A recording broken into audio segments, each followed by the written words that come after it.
God bless us, Thank everyone. Yeah. Happy holidays, Merry Christmas, Happy everyone. holidays. Merry Christmas. Wonderful. Welcome to Steps to the Stage, Inland Empire, where we talk to the community theater professionals from the vibrant Inland Empire theater community. We're so excited to be back for our second episode of Steps to the Stage IE.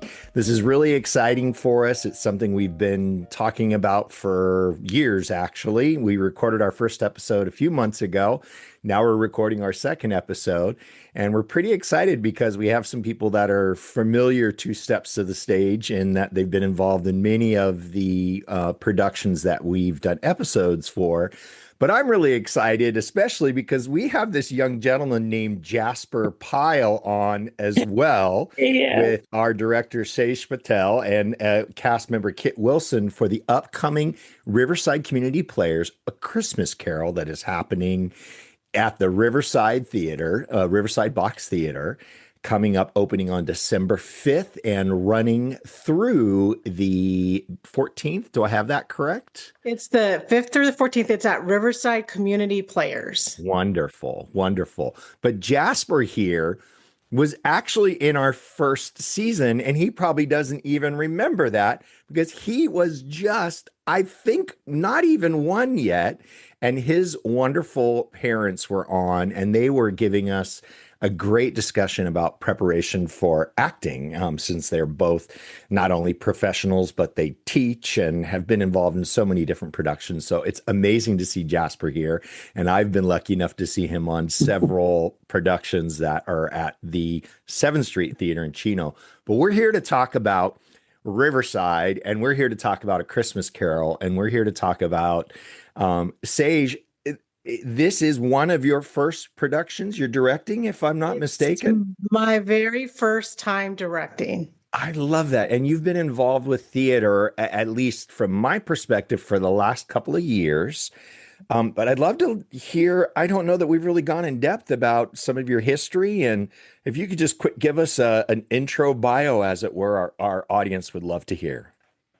So theater started for me in high school. Well, junior high, I guess. But in high school, it really was a huge thing, a part of my high school. And it started with a drama teacher, of course. She was my English teacher, and she was taking over the drama department. She took me under her wing. She just taught me so much. And I was a shy kid. I didn't talk to anybody. I was very shy, awkward. And she took me under her wing, and drama kind of created a loving, safe environment for me in high school because it was a little tough. And so I took that on. And of course, my parents were like, well, you can't do theater, college. But I went to USC, and then I did my bachelor's in communications. But while there were groups that did theater. So I did a little bit of theater in college.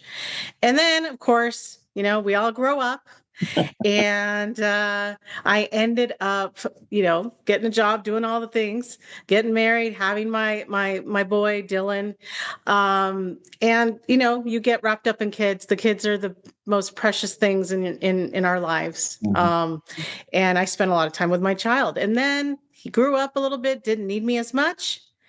And I was looking up online for auditions. I was like, I'm going to get myself back out there. A little scary at the age, this is probably 25 years later.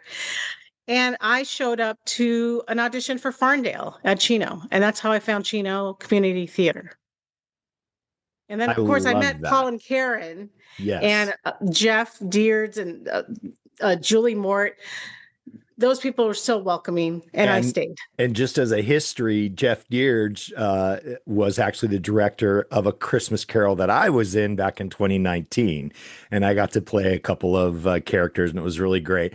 And I just have to share with our audience, we normally do this face to face, but with some, conflicts and things that are happening, we're recording over Zoom. And Sage is doing her very best to keep a straight face and tell us her story, while Jasper is giving us every face he could possibly imagine.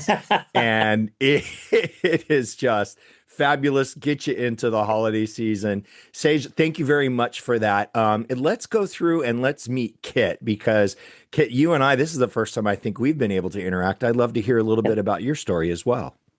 Well, I can say I actually started my theater experience in seventh grade doing the show. And I've been active ever since. And primarily, I've been to RCC, and I graduated from Cal State University of Fullerton with a bachelor degree in Go vocal Titans. performance. And my theater primarily has been musical theater and some opera. So Oh, I've done a lot of that in all four counties in Southern California. And so I've been doing that for quite a few years. And this is my very first uh, production at Riverside? production. Well, no, Yeah. not at Riverside, but at as a drama. Oh, okay. So it's all So got it. I've never Yeah. really done that before. So it's been a very great experience with my wonderful director, who you have on today, and Yes. she's just really nice to work with, and such a fabulous and entertaining and most talented cast of members to be with. Very supportive and everything. So RCP, I worked with. I've done. This will be my really fourth show, Okay. and I've worked with them over the years. I took about a 20-year hiatus, but that's okay too. It's amazing. We just did an episode for the holiday production that's going on at Chino, and the gentleman that's playing Chris Kringle, it had been 30 years for him. So it's so fantastic for us here at Steps to the Stage, right? To see all, I mean, every walk of life, every age, every experience from every part of the country come, and just everyone has such a love for theater and putting it together. Kit, I really appreciate you sharing that with us. And what role are you playing in A Christmas Carol? Well, I'm playing Ebenezer Scrooge. Look out. The mutton chop. You're getting ready to go. That's Yeah. amazing. And over as well, one of our cast members we have here is Jasper. Jasper, can you tell us what role are you playing? I'm playing Tiny Tim. Tiny Tim. That is just a perfect role for you. Are you excited about being in this production? Mhm. Yeah, I've seen you act before in several other productions, and I'm just so thrilled and elated to see you on the Riverside stage playing Tiny Tim. Are you excited yourself, Jasper? Mhm. Yeah. What have you been doing to get ready for this role? Learning your lines? I'm practicing with the crutch. You're practicing with a crutch. Oh, yes. I'm singing songs. Ah, Mhm. that is And- amazing. What else? And singing lines. And singing lines. And amazing. And how old are you, Jasper? 4. 4. And you are now getting ready for just a seminal role in a classic play and a classic production. And we're so glad that you joined us this morning. And I see that you have Thank you. You're welcome. And I see that you have your wonderful mom, who's been a guest on our podcast multiple times, not only as an actor, but also as a director, and also leading Superstars, and also with her work in Ontario. So it's just amazing to see the ties. Sage talked about her wonderful parents, the Larsons, who we've also had on this program several times. So just so excited to see this this theater family all across the Inland Empire coming together for this magical production. Sage, talk to me about leading up to it, picking Christmas Carol, and the decision to be a director, and what went into your preparation. So I was Riverside picks the shows and the directors get matched. So one of the shows that they want a first time director to do is A Christmas Carol. This one is obviously written by Charles Dickens, adapted by Catherine L. Gage, who actually is a a board member or an ex-board member, but works at the theater. Oh, And it's her amazing. script. Yeah. And they've been Amazing. doing it for, I think it was 40 years, the same script that they do every year. It's very traditional in their theater that this is done every year. Leading up to it, I was talking to happens to be my tech director, Kyle Whitlock, and he was talking about, I want to direct Christmas Carol. And this was before submissions. And I said, oh, how would you do it? And he's like, well, I was thinking steampunk. And I was like, oh, I never thought of that. And so I started looking at it. And when he and I talked again and he was going to submit for something else, I said, hey, Kyle, would you mind if I steal your idea? I have no issue with plagiarism. I mean, getting ideas, that's all being creative and collaborative, right? I mean, that's what this is about, art. And he said, yeah, go ahead. And I'm like, okay, well, you got to be my tech director because I love tech. Yeah. Tech is a huge part of what I do. Yes. Right. Yes, we know you do.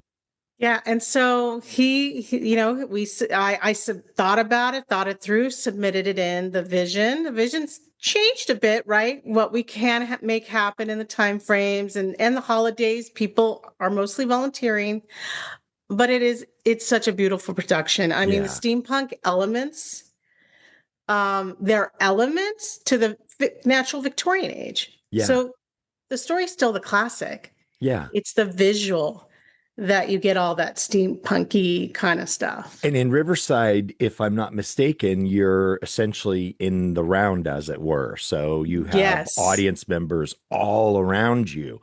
So that really has to present a whole different thought process as a director in how do we ensure that we are engaging with everyone? How do we build a set? How do we create this space and make it engaging for everyone?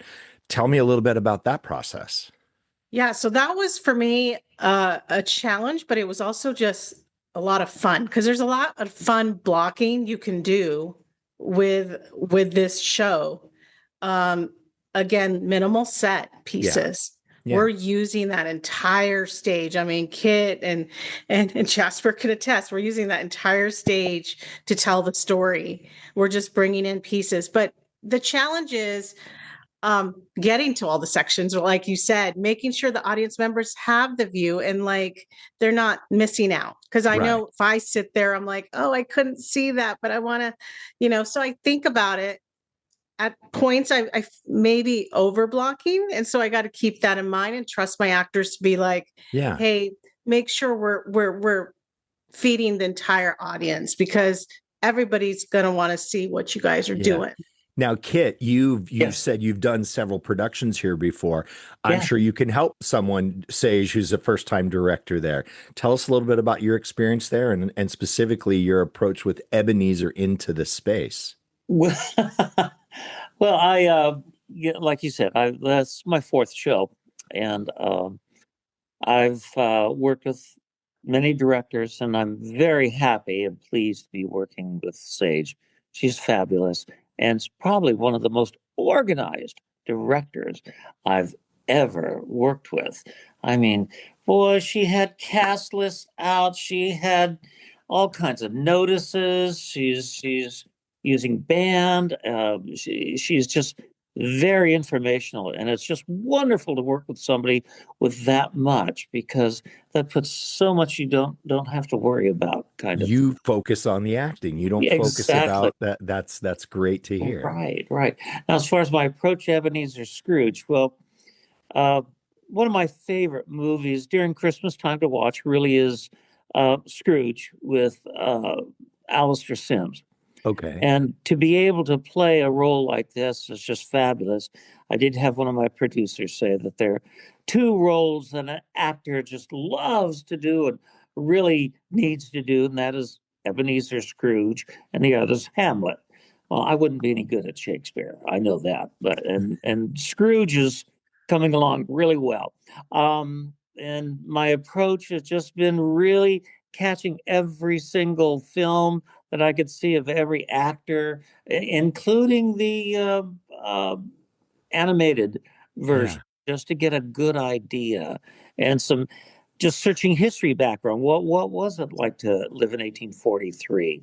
And was Scrooge as bad as he really is portrayed in the book and everything? But it's really, really been just marvelous for me. So That's great, and especially with a story like A Christmas Carol and all the different adaptations.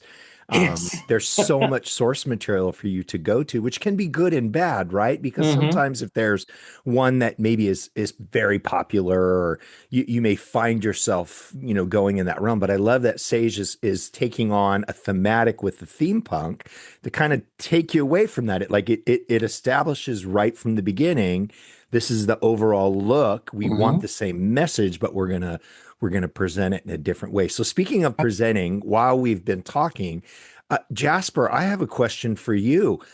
Are you going to be a future potentially makeup artist, or is that just something you love to do, is getting into costume and putting on the makeup? Because I've seen you doing a fabulous job over there. Working on makeup.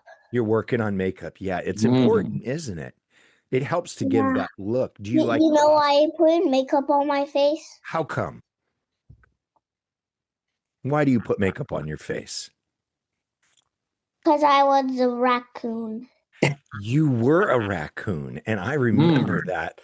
That was in the Molehill stories, yeah? Yeah. Oh, And I was a kangaroo too. It was such a great production, and you did so well.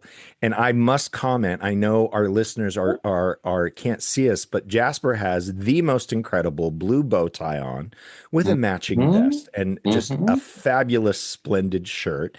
He's even got, I think, a little handkerchief in his pocket. So he is dapper, debonair, and we already know he's a fantastic actor. So that is just great.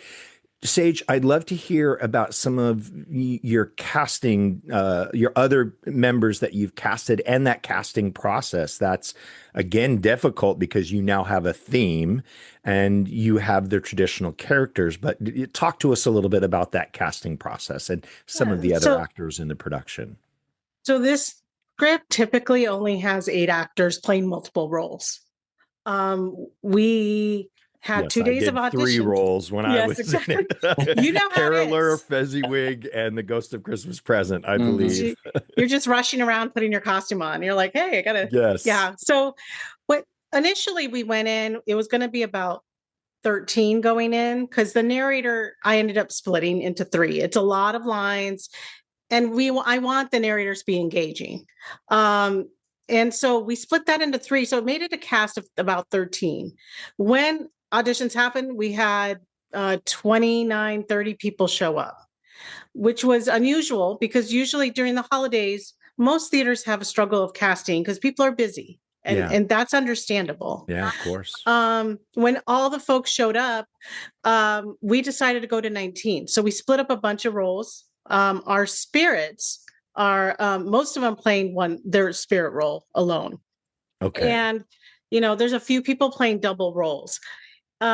We didn't have a Tiny Tim, and so I actually did reach out to Jesse, and I said, do you think Jasper would want to do Tiny Tim? Because in my head, he is the perfect Tiny Tim, and especially with his cancer survival story, there is so much for me that connection of Tiny Tim having some kind of condition at that time, and him basically the future of what that looked like. Right. There's such a connection there. I also have seen Jasper on stage. Yeah. He's just amazing to watch. Yeah. So Jesse thankfully checked the schedule and said, yes, we can do it. So I was so excited to have Jasper join us. But for the rest of the cast, we have some incredible actors, and we have a diverse group of actors. Yes. And that was really important to me. Yeah. That we represent the community. I want to shout out, and I really appreciate this, because I do a lot of the social media as well for the podcast. But Riverside Community Players does a great job of highlighting the cast members and giving a bio and giving that image. The same thing you'll get obviously in a playbill when you get there, but it's nice to get that up front, and it's great for the actors to get that recognition and to tell their story. So I just really wanted to shout out. I really appreciate Riverside Community Players, and they do a great job leading up to their productions and telling about the cast. And by watching it, because I do obviously follow and enjoy those updates, diversity was the first thing that came to my mind when I saw that. So I appreciate that was a focus for you. Tell us a little bit more about your production team. You mentioned, I think it was Kevin, your technical director. What about Kyle costumes? Oh, Kyle, Yeah. sorry, So my apologies. Kyle Whitlock, who's done a lot of tech. Okay. He's also directed. Yeah. He directed Charlotte's Web. He's directing Okay. Alice next year. Okay, great. He's wonderful. I also have Barb Pendergast, Okay. and she's doing costuming, and it's probably the biggest job because steampunk, it airs to really adding the top hats, adding those details. Well, and you're, sorry to interrupt, but you're in the round, so there's not really a set outside of, a chair and a table and some prop pieces and whatnot, where, other theaters, that is a character, and not that this isn't, but the presentation of your actors and the costumes is really that first thing they see. So Exactly. that's such an important role.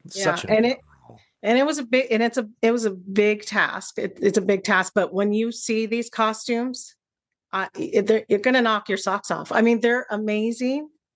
Her attention to detail, she's amazing. Terry Pope is doing my props, which we are a little prop heavy because, again, like you said, the set's minimal. So we focus on how are these added elements that represent the world. Yeah. Addison Snyder. She's a young lady. I believe she did graduate from high school last year. She does my scenic design. And she is an incredible talent to watch for. I think this young lady is going to go so far, and we're going to see her again, possibly, on the regional and the Broadway stage. Yes, for sure. And I wanted to give young people the chance to shine. Yeah. Right. I mean, we can always go to our true and tried folks, but young people are going to be the future of theater. Yeah. And so giving that opportunity to her, I can just say, hey, Addison, I want this. You'll see the set and you'll be like, okay, yes, she's going to go far. And I love that. And sorry to interrupt, but again, we're talking about a wide swath of people and ages and diversity. And what's great for me in this role and in interviewing different directors and different actors and other people that are part of the production crew, and having good close friends and family that are directing now and going to school and getting educations. And I love seeing this whole new batch, young and old, right? Because I've now been in the theater scene for, almost 10 years now. And you see the waves every couple of years of new people coming in, and you see, Jasper, now a third generation of that family that's so involved in the theater. Kit coming back after 20 years. The other gentleman that I interviewed with the other episode, 30 years. I always tell my story. I was a soccer guy, right? I didn't get into this until I was in my 40s when my kids got involved. It's just amazing. Kit, why don't you tell us a little bit about that? I mean, having that, even though you had a gap, I'm sure there was still a love for theater, and you were still consuming and watching and attending, even though you weren't necessarily acting. It's got to be great to be, a part of this diverse community. Oh, it's marvelous. I love my theater family, as I like to call all the people I've met over the years. And we stay in touch. And for myself, not doing a show for a while is okay. I had other things I needed to concentrate on and get retired from my work, and it was getting harder. It's just age, but has really played out. I've really enjoyed this, and I met Sage doing my previous production of RCP of Man of Mancha, and she was fabulous as a crazed innkeeper's wife. So, but for myself, just coming into it again and meeting new theater friends, who mean so much to me. I like to tell people when I talk about theater that you make a friend and you go away and you don't do anything for 5, 10, 15 years together, and all of a sudden you come back and you start up the same conversations that you had when you left. And it's just fabulous working with people. In the and lifelong friends, I think, is something that we all experience if we're lucky enough to be a part of theater at any level, right? And community theater especially. And I've really enjoyed also meeting with some of the local high schools and spoke with Jessie about her program and several of the other programs in the Inland Empire. And as Sage mentioned, the younger actors that are now coming up and helping in those different roles, right? They're taking on these roles, and then now some of them are even directing, and they're in their early 20s. And that's amazing. They're getting an education for this, with the desire to do this for the rest of their lives because of that immediate experience. And I understand, and specifically with my, doing I've only done two productions, and because I travel a lot, unfortunately I can't do as many, but I am still amazing friends with most of the cast members from both of those productions. So I wanted to mention my my AD stage manager. So her name's Rochelle Claire. We worked a lot on character with the entire cast, because I think Christmas Carol, I think it tends to, people feel like they know they know the story, know the characters. We wanted to bring a lot of realism. I mean, when you think about the poor and the rich, somebody with more money treating others, badly. I mean, we can parallel it to today. So one of the things I really wanted to bring in, somebody that actually had training, and Rochelle Claire has training. She's a graduate from NYU, and bringing her in to work character, movement, all of these things, building a story was really important. So I just want to give a shout out to her, as well as being a huge part of the creative team, and having that, bringing that experience to the actors, because many times we're putting these productions on real quick. And so some things we don't really get into. And we did spend a lot of time getting into those stories and character and movement. Right. So important. So important. Well, you guys, this has been very exciting for us, and I'm glad you're able to share a little bit of the story. Jasper, I have to ask, is there any advice that you would give to any up and coming actors now that you are seasoned and getting lead roles on a regular basis? Big question, I know. Any advice to younger actors, Jasper? Go out there and have any fun. Going out and having fun. And I just don't think there's anything better that we could leave on. Everyone, A Christmas Carol is playing at the Riverside Community Players, and it is in Riverside. You can call the box office at area code 951-686-4030. You can also go to the website at www.riversidecommunityplayers.com. I'll repeat that, riversidecommunityplayers.com. Our production opens December 5th. It goes through the 14th. We have a few matinees that start at 2:30. Normally, the productions will start at 7:30. Thank you so much, you guys, for taking some time out of your day to be with us. Can't wait to get this episode out into the world, and specifically to get people to come and see this magical production. Kit, Sage, Jasper, and Jessie, thank you so much for your time. It was amazing speaking with you, and we can't wait to see this. God bless us, everyone. Yeah. Happy holidays. Merry Christmas, everyone. Holidays. Merry Christmas. Wonderful.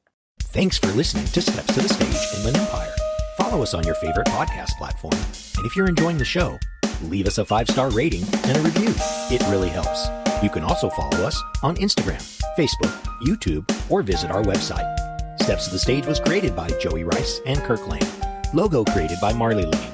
Original music by Joey Rice. Executive producer, editor, and sometimes host, Kirk Lane.